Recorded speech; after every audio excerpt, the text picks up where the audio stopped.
नमस्कार friends, RB मोरा channel में आपका स्वागत है। दोस्तों, आज के इस वीडियो में आइए सीख लेते हैं एक आसान सा वीआर का लोगो डिज़ाइन। इस लोगो को मैंने रेक्टेंगल और सर्कल का इस्तेमाल करके डिज़ाइन किया हुआ है। तो आप भी रेक्टेंगल और सर्कल का इस्तेमाल करके इस तरीके से लोगो बहुत ही आसानी के साथ कैसे बनाएंगे, आइए वीडियो शुरू करते हैं। इसको मैं पेज से बाहर कर लेता हूँ। उसके बाद टूल्स में जाएंगे, एक रेक्टेंगल ड्रॉ कर लेते हैं। रेक्टेंगल ड्रॉ करने के बाद इसको हम रोटेट भी करा देते हैं। तो इस पर डबल क्लिक करेंगे और इस रोटेशन हैंडल से मैं इसको रोटेट कराता हूँ कंट्रोल की प्रेस करके। फिर इसकी साइज भी कम कर लेते हैं लेफ्ट और राइट से शिफ्ट की का इस्तेमाल करके। उसके बाद टूल्स में जाएंगे, कोन टूल सेलेक्ट करेंगे, सिंपली अंदर की साइड ड्रैग करेंगे।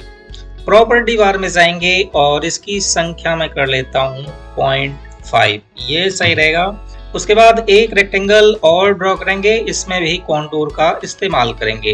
तो एक बार फिर से टूल्स में जाएं, कॉन टूल सेलेक्ट करें, सिंपली अंदर की साइड ड्रैग करें, प्रॉपर्टी बार में जाएं और इसको भी 0.5 कर लें ताकि इन दोनों के बीच का जो स्पेस है दोनों का बराबर हो। अब इस रेक्टेंगल की साइज में बढ़ा देता हूँ और इसके कॉर्नर को राउंड करेंगे शेप टूल का इस्तेमाल करके। तो टूल्स में जाएं, शेप टूल सेलेक्ट करें, सिंपली इसके कॉर्नर को फुल राउंड कर दें और इस रेक्टेंगल की साइज ना थोड़ी सी हम छोटी कर लेंगे, बॉटम साइड से थोड़ा सा और बढ़ा ही देते हैं।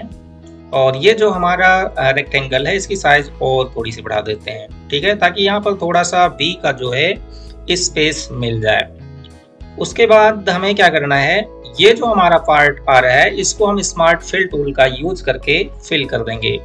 तो टूल्स में जाएं, स्मार्ट फिल टूल सेलेक्ट करें, सिंपली इस पार्ट को फिल कर दें। उसके बाद ये जो हमारा रेक्टेंगल है इसको हम बिल्कुल इसी से अटैच टॉप साइड में ड्रैग करेंगे। तो उसके लिए कंट्रोल की प्रेस करके रखेंगे, माउस लेफ्ट बटन प्रेस करते हुए टॉप साइड में ड्रैग करेंगे और फिर इसकी साइज भी बढ़ा देते हैं, ठीक है, ताकि इस पार्ट को भी हम स्मार्ट फिल टूल का यूज करके फिल कर पाए। तो एक बार फिर से टूल्स में जाएं, स्मार्ट फिल टूल सेलेक्ट करें, सिंपली इस पार्ट को फिल कर दें।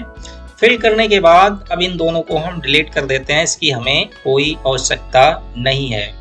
एक बार फिर से टूल्स में जाएंगे, एक रेक्टेंगल ड्रॉ करेंगे और इसके पार्ट को मैं थोड़ा सा कट कर लेता हूँ इतना, ताकि यहाँ पर हम आर जैसे बना सकें। तो इन दोनों को सिलेक्ट करें, प्रॉपर्टी बार में जाएं और यहाँ से कर दें इंटरसेक्ट पर क्लिक। तो इतना पार्ट आपको मिल जाता है। इस रेक्टेंगल को मैं यहाँ से डिलीट कर देता हूँ और इसको हम यहाँ पर सेट कर लेते हैं, ठीक है। बिल्कुल अलाइनमेंट करके आप इसको सेटिंग करेंगे। सेट करने के बाद अब हमें क्या करना है, ये जो हमारा पार्ट इतना बन रहा है इसको भी हमें डिलीट कर देना है। तो चाहे टूल्स में जाएं, स्मार्ट फिल टूल सेलेक्ट करें, एक बार फिर से इस पार्ट को फिल कर दें और ये वाला जो आपका डिजाइन है इसको डिलीट कर दें। तो इस तरीके से आपको यहाँ पर डिजाइन देखने को मिल जाता है। उसके बाद हमें क्या करना है, ये जो हमारा वी है इसके बी से इतना हमें कट कर देना है, जैसा कि यहाँ पर आप देख सकते हैं। तो उसके लिए टूल्स में जाएंगे, एक रेक्टेंगल ड्रॉ फिर से करेंगे और फिर इन दोनों को सिलेक्ट करेंगे। इस बार हम कर देते हैं बैक मीन्स फ्रंट यहाँ से, ठीक है। जैसे आप इस पर क्लिक करते हैं इसका इतना पार्ट जो है वो गायब हो जाता है, यानी कट हो जाता है। अब शेप टूल का इस्तेमाल करके इसकी आर की साइज जो है इसको मैं थोड़ा सा बढ़ा देता हूँ। तो पहले इन दो नोड को आप सिलेक्ट करेंगे और इसकी साइज आप यहाँ तक लाएंगे। बिल्कुल आपको परफेक्ट मिलाना है, ठीक है। मिलाने के बाद अब हमें क्या करना है, इन दोनों को सिलेक्ट करेंगे और एक में वेल्ड कर लेते हैं। तो प्रॉपर्टी बार में जाए, सिंपली यहाँ से कर लें, वेल्ड पर क्लिक करके इसको वेल्ड। अब ये जो वी हमारा है इसका एक डुप्लीकेट करेंगे और इसका इतना नोक जो है मैं कट कर देता हूँ।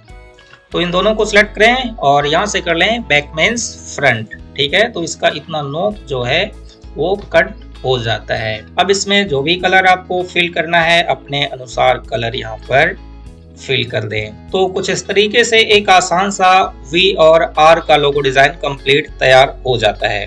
अब ये जो दूसरा एग्जांपल है इस तरीके से हम लोगो डिजाइन बनाने वाले हैं। बस इसमें क्या करना है, आपको केवल सर्कल दिखा देना है। तो उसके लिए टूल्स में जाएं, इलिप्स टूल से एक सर्कल ड्रॉ कर लें। सर्कल यहाँ पर मैं ड्रॉ कर लेता हूँ, थोड़ा सा अलाइनमेंट भी करा लेते हैं। शिफ्ट की प्रेस करके मैं इसका एक डुप्लीकेट कर लेता हूँ। साइज आप चाहे टेक्स्ट के बराबर रखें, इसका जो बीच का स्पेस है या फिर कम रखें, आपके ऊपर डिपेंड करता है। मैं फ़िलहाल कम ही कर लेता हूँ, ज़्यादा सही रहेगा। और सर्कल की साइज़ थोड़ी सी और छोटी कर लेते हैं बॉटम साइड से। वैसे छोटा करने का आपको जगह तो नहीं है फ़िलहाल, बस इतना परफेक्ट रहेगा। और ये जो आर का ये लाइन है, इसकी साइज़ में थोड़ी सी और बढ़ा देता हूँ शेप टूल का इस्तेमाल करके। उसके बाद हमें क्या करना है, इस तरीके से ये जो बी है हमारा, यहाँ से हम फिल करना स्टार्ट करेंगे स्मार्ट फिल टूल से और यहाँ तक लाएंगे। और आर का जो है यहाँ से फिल करेंगे, यहाँ तक लाएंगे। ठीक है, तो चाहे आप यहाँ पर थोड़ा सा स्पेस भी बना सकते हैं तो ज़्यादा बेहतर रहेगा, जैसे कि आप यहाँ पर देख सकते हैं। तो उसके लिए पहले से मैं लाइन ड्रॉ कर देता हूँ। टूल्स में जाएं, फ्री हैंड टूल का इस्तेमाल करके एक लाइन ड्रॉ कर लें। लाइन आपको इसी के अनुसार ड्रॉ करना है ताकि थोड़ा सा डिजाइन आपका जो है देखने में अच्छा लगे। ठीक है, तो यहाँ पर मैंने एक लाइन ड्रॉ कर दिया। अब इसी का डुप्लीकेट करेंगे, एक लाइन यहाँ पर हम सेट कर लेते हैं। लाइन सेट करने के बाद अब हम क्या करेंगे, टूल्स में जाएंगे और स्मार्ट फिल टूल सेलेक्ट करेंगे, लेकिन उससे पहले टेक्स्ट को पेज अप कर लेते हैं। शिफ्ट के साथ पेज अप कर लिया। अब टूल्स में जाएं, स्मार्ट फिल टूल सेलेक्ट करें, सिंपली इस पार्ट को फिल कर दें।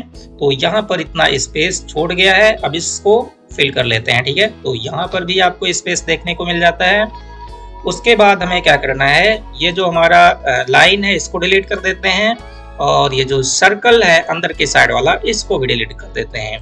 और बाहर वाला सर्कल मैंने इसलिए नहीं डिलीट किया है क्योंकि ये जो आर और बी का इतना नोड जो बाहर जा रहा है उसको भी हम कट करेंगे। तो पहले इन दोनों को सिलेक्ट करें, कंट्रोल जी से ग्रुप कर लें।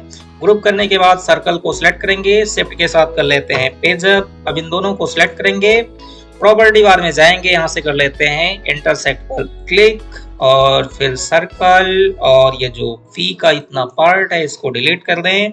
इतना डिजाइन आपको देखने को मिल जाता है। इसको हम कर देते हैं अनग्रुप और इन दोनों को सेलेक्ट करेंगे, एक में कर देते हैं यहाँ से वेल्ड।